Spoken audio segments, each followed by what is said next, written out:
Le, saiki simbah ki lagi cerak karo rondo ayu le. Rondone ki mbiyen bojon polisi. Lah rondone ki nek karo simbah ki perhatian banget. Nek esuk mesti ngongkon simbah kon sarapan. Nek awan ya kon turu awan. Lah nek bengi ya isih ngelekke, "Mbah nek turu aja wengi-wengi." Nek ngomongane sing kari dhewe kuwi le sing marake simbah getun ki. Lah wong iki omong, "Mbah aja lali obate diombe, esuk awan ro sore, Mbah."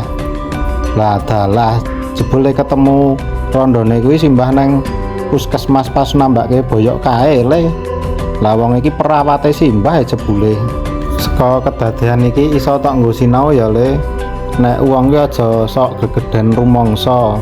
Tiwas wae seneng jebule meng perawat nyelekke ngombe obat. Jan paet lele. Yang ngene iki karang Mbah Kromo dulu ki wis tuwa.